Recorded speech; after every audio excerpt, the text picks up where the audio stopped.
नागपुरात एकतर्फी प्रेमातून 23 वर्षीय तरुणीची हत्या करण्यात आली आहे। नागपूरच्या गोधनी परिसरातली ही घटना आहे।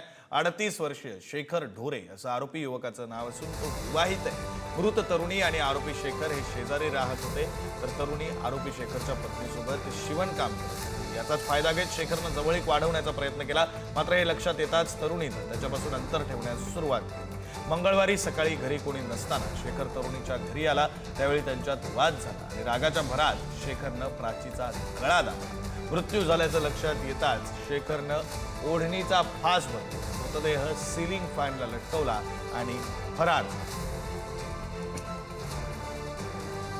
मी त्या ठिकाणी घटनास्थळी येऊन तिचा जो मृतदेह आहे तो पोस्टमॉर्टमसाठी पाठवला होता। काल त्याबाबत पोस्टमॉर्टमचे रिपोर्ट्स प्राप्त नाही आहेत, परंतु वैद्यकीय अधिकारी यांच्याशी प्राथमिक चर्चा केली तर त्या मुलीच्या अंगावर थोड्या मारहाणीच्या खुणा वगैरे आहेत, तर त्या आधारावर सस्पेक्ट असल्यामुळे अज्ञात इसमाविरुद्ध खुनाचा गुन्हा दाखल केलेला आहे। तपास चालू आहे। घरी कोण कोण होता आणि मुलगी काय? आता याबाबत कसं आहे की आता सगळं डिटेल माहिती सांगता येणार नाही, थोडासा तपास चालू आहे।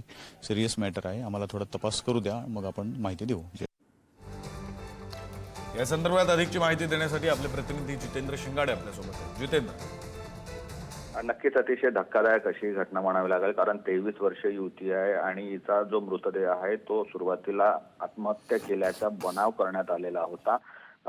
जो आरोपी शेखर ढोरे आहे त्याने घरात प्रवेश करून तिच्याशी वाद घातला आणि त्यानंतर तिच्या डोक्यावरला मारहाण केली आणि त्यामुळे ती बेशुद्ध पडली होती। त्यानंतर आरोपीने सिलिंग फॅनला लटकवून हा आत्महत्येचा बनाव करण्याचा प्रयत्न केला होता, मात्र शवविच्छेदनाच्या अहवालामध्ये जो प्रकार समोर आला होता त्यानंतर पोलिसांनी चौकशी केली आणि संशयित म्हणून आरोपी शेखरला ताब्यात घेतलं। त्यानंतर आपला पोलिसी हिसका दाखवला, त्यानंतर त्याने गुन्ह्याची कबुली दिली आहे। मात्र एका 23 वर्षीय तरुणीचा असा नाहक बळी गेलेला आहे या शेखर नावाच्या विकृत मानसिकतेमुळे। त्यामुळे त्याच्यावर आता कडक कारवाईची मागणी जी आहे ते कुटुंबीय आणि परिसरातील नागरिकांनी केली आहे।